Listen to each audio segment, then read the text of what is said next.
देर रात हुई गोलीबारी और उसके बाद पूरे इलाके में सर्च ऑपरेशन जारी है। जंगलों में आतंकवादियों के छिपे होने की खबर मिली है क्योंकि इलाका जंगली है। बड़े बड़े ढोंक यहां पर बनाए गए हैं और इस पूरे इलाके में अब तलाशी अभियान बड़े पैमाने पर चलाया जा रहा है। डोडा में जिस तरह से आतंकवादियों ने हमला किया और उनकी आमद यहां पर देखी गई, उसके बाद से कोटी इलाके में जो सेना के साथ मुठभेड़ हुई और जिसमें सेना के 4 जवान शहीद हो गए, उसके बाद से ही पूरे इलाके में बड़े पैमाने पर सर्च अभियान चलाया जा रहा है। जंगलों में आतंकवादियों के छिपे होने की सूचना है, जिसके आधार पर एक संयुक्त तौर पर सर्च अभियान पूरे इलाके में बड़े पैमाने पर शुरू किया गया है। हेलीकॉप्टर्स की, ड्रोन्स की मदद ली जा रही है, अत्याधुनिक उपकरणों की मदद ली जा रही है इन आतंकवादियों तक पहुंचने में। बीते कुछ समय में आतंकवादियों की आमद में बढ़ोतरी हम देख रहे हैं और इसी के मद्देनजर सेना एक नए रणनीतिक प्लान के तहत आगे आ रही है और उस पर काम किया जा रहा है। राजन हमारे सहयोगी जुड़ गए हैं। जी राजन, बताइए क्या सूचना मौके से मिल रही है और जंगलों में ये आतंकवादी छिपे हो सकते हैं, कितना चैलेंजिंग यहां पर ये सिचुएशन बनी हुई है सुरक्षा बलों के लिए? जी राजन, सुन रहे हैं राजन मुझे? ठीक है, राजन से संपर्क करते हैं हम दोबारा। वो मौके पर मौजूद हैं और बीते कल से ही इस पूरे कोटी इलाके से कवर कर रहे हैं और किस तरह से यहां पर ऑपरेशन चलाए जा रहे हैं। हेलीकॉप्टर की मदद ली जा रही है। भट्टा इलाके में देर रात भी गोलीबारी हुई थी, उससे पहले भी गोलीबारी यहां पर हुई। और अगर राजन आप सुन पा रहे हैं मुझे तो जरा बताएं क्या है जमीनी हालात।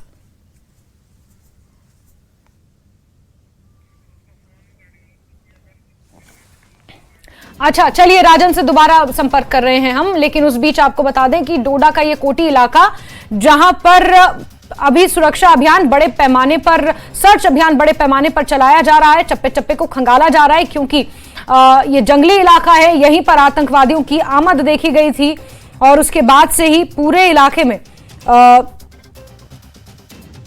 सर्च अभियान चलाया जा रहा है।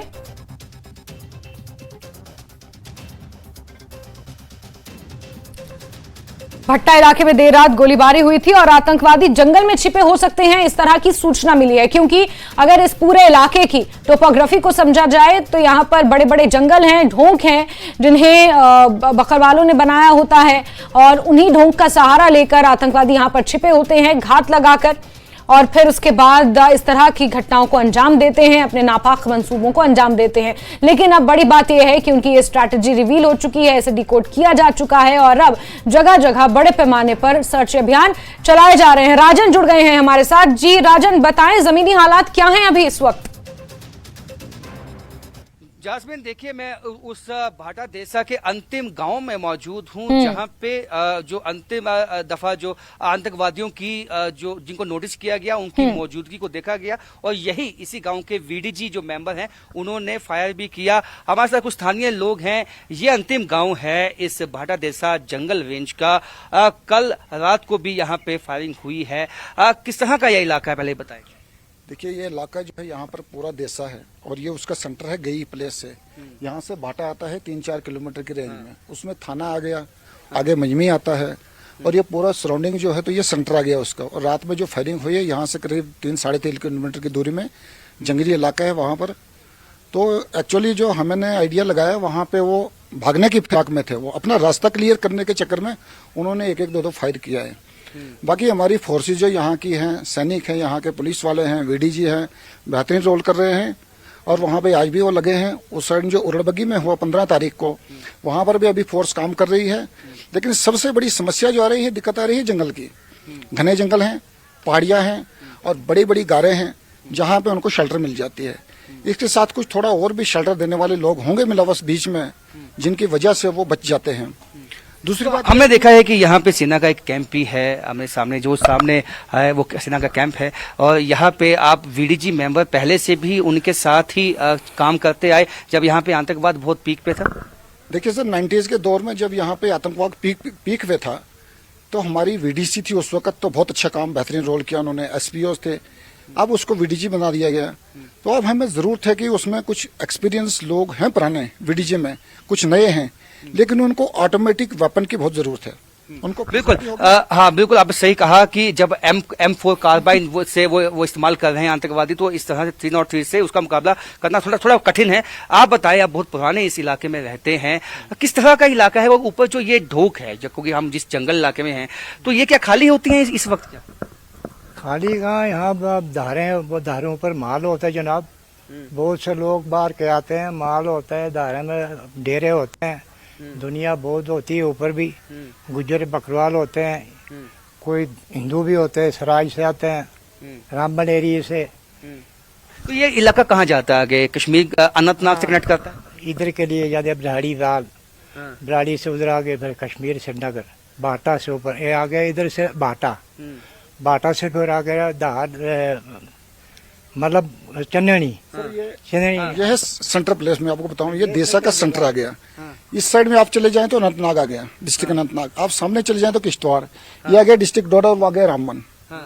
ये 4 डिस्ट्रिक्टों के बीच में ये इलाका है। 4 जिलों का ये एक बॉर्डर है। देखिए कश्मीर का जो अनंतनाग है उसका भी ये बॉर्डर है, और यहाँ पे इनका कहना है कि जो जम्मू का डोडा, तो आप देख सकते हैं किस तरह का स्ट्रेटेजिकली जो यहाँ पे लोकल गाइड के बिना, यही हम कहते हैं कि लोकल गाइड कोई ना कोई इनके साथ रहा होगा, क्योंकि ये बहुत ही पुराने जो यहाँ रहते लोग हैं, इनको ही केवल मालूम है कि किस तरह के यहाँ पे टोपोग्राफी है, किसका टेरेन है, और यहाँ से निकल पाना आसान नहीं है, मुमकिन नहीं है। क्योंकि हम भी 2 दिन से जंगलों में घूम रहे हैं, और हमने देखा है कि यहाँ पे रास्ते इतने कठिन है, और जहाँ जिस तरह से हमने पहाड़ी पे अभी हम चढ़े थे, तो हमें देखा कि वहां पे चल पाना आम इंसान के लिए मुश्किल है। तो ये पूरा ट्रेनिंग लेके आते हैं। बेसिकली जो यहाँ के स्थानीय निवासी है ना, उनके एक हैबिचुअल है वो, जहाँ पे आपको 4 घंटे लगेंगे जाने में, तो वहाँ पे हम 1.5 घंटे में जाएंगे। तो ये फर्क है। अगर कहीं पे कोई इनपुट मिलता है, कोई सोर्स की इंफॉर्मेशन आती है, तो वहां पर जाने के लिए जो स्थानीय लोग, अगर आपको मूवमेंट मालूम होगी कि आतंकवादी इसी जगह पे है, तो आप सेना से पहले पहुंच सकते हैं। हमारे यानी कि आप लोकल वीडीजी वाले मेंबर है ना, उनको सपोर्ट की जरूरत है, उनको ऑटोमेटिक वेपन चाहिए, उनको गवर्नमेंट की तरफ से, प्रशासन की तरफ से सपोर्ट मिलेगी, वो काम करेंगे। देख सकते हैं आप जास्मीन के जज्बा है इनमें, और केवल इनकी मांग इतनी सी है कि ऑटोमेटिक वेपन वीडीजी मेंबर को दे दिया जाए। उनको एक वर्दी की मांग भी इन्होंने की, अभी कुछ देर पहले हमसे बात कर रहे थे कि हमें अगर वर्दी आ जाएगी, एक जज्बा आ जाएगा कि हम भी फौज का हिस्सा है, हम भी पुलिस का हिस्सा है। कुछ समय पहले, एक दशक पहले तक तो राजन ऐसा था, वाकई ऐसा था कि वीडीजी के हाथ में बहुत सारी कमांड थी। हालांकि आतंकवादी भी उस वक्त इस तरह के आधुनिक हथियारों से लैस नहीं होते थे, और शायद उनसे निपटना इतना आसान। लेकिन आज जिस तरह का संरक्षण है आतंकवादियों को, चाहे वो पाकिस्तान से हो या फिर पाकिस्तान की मदद करने वाले चाइना से हो, वो भी अत्याधुनिक हथियारों से लैस है। तो वीडीजीज को भी दोबारा रिवाइव करने की और उन्हें वो ताकत देने की जरूरत है। एक इंक्लूसिव स्ट्रैटेजी का हिस्सा वीडीजीज भी होने चाहिए। बिल्कुल हमें सही कहा। हमने यहाँ के देखा है, यहाँ के लोगों की मांग है। वो कहते हैं कि सेना नहीं पहुंच सकती है, क्योंकि आप मान लो यहाँ पे मौजूद हूँ, यहाँ पे जो कैंप है सेना का सामने है, और वहां से आपको उस पहाड़ी पे जाना है, वहां पे घटना घट गई है। अब अगर आपको ऐसे आमने सामने ये पहाड़ी दिखाई देगी, लेकिन जाना होगा तो आपको कम से कम 4-5 घंटे केवल इस पहाड़ी पे पहुंचने में लग जाएंगे। तो 4-5 घंटे का मतलब आप समझ सकते हैं कि जब तक आप वहां पहुंचेंगे तो आतंकवादी दूसरी पहाड़ी पे पहुंच जाएगा।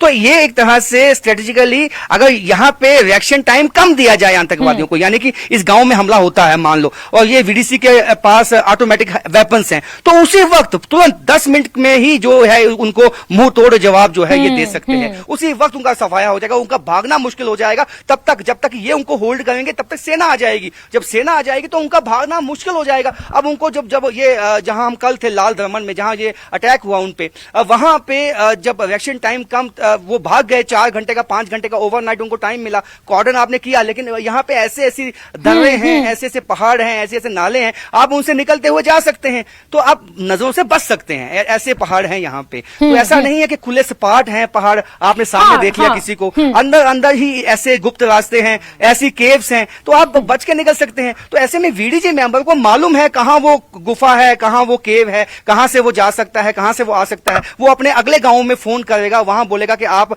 हम यहां से आएंगे, आप वहां से आ जाओ। तो एक तरह की स्ट्रेटजी बन सकती है, और यही एक हल है जास्मीन, कि अगर जम्मू रीजन में आतंकवाद को समाप्त करना है, सेना है हमारी, सक्षम है सेना, पुलिस भी सक्षम है, लेकिन जो वक्त है, जो हम इस वक्त दे रहे हैं आतंकवादियों को, वो वक्त नहीं देना है, वो वक्त से पहले ही उन पर तुरंत कार्रवाई करनी है। बस ये बात इतनी सी है। जी जास्मीन। बिल्कुल राजन, साथ ही यहाँ पर जिस तरह के ज्योग्राफिकल कंडीशंस और टोपोग्राफी की अगर बात की गई, तो ये पीर पंचाल की वो रेंज है जिसके अगर आप नॉर्थ में जाएंगे तो आपको अनंतनाग मिलेगा, जैसा कि इन्होंने कहा।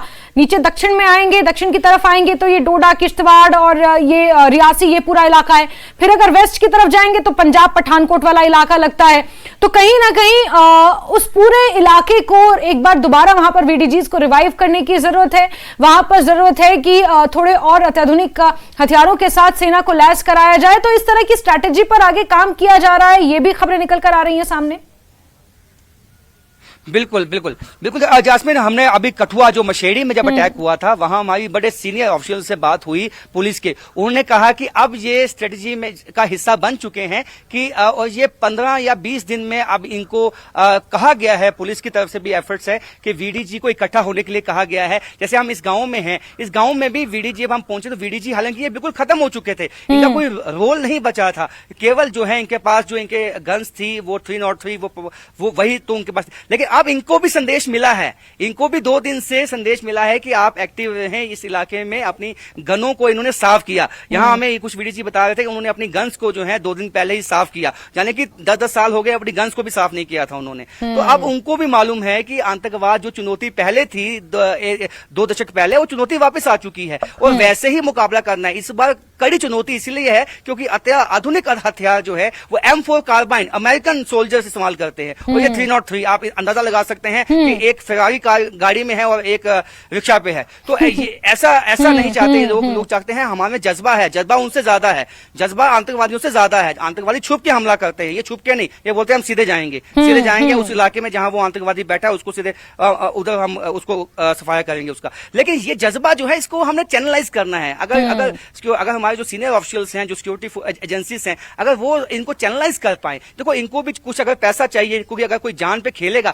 थोड़ा वो भी चाहेगा कि मेरी फैमिली को पैसा इतना मिल जाए कि वो कम से कम अच्छे से अपना जीवन जो है वो निर्वाह कर पाए। और ये उनकी छोटी छोटी मांगे हैं कि हमारी फैमिली, अगर हमें कोई एक जॉब सिक्योरिटी मिल जाए और हमें राजन, यानी इस चुनौती से निपटने के लिए राजन वीडीजीज जो हैं वो एक बड़ा रोल अदा कर सकते हैं, क्योंकि वो ऐसी जगह पर पहुंच सकते हैं जहां पर आतंकवादी किसी चीज का सहारा लेकर पहुंचते हैं। ये लोग आसानी से वहां पहुंच सकते हैं क्योंकि ये लोग यहाँ के बाशिंदे हैं, जिन जंगलों का, जिन टनल्स का, जिन केव्स का आतंकवादी सहारा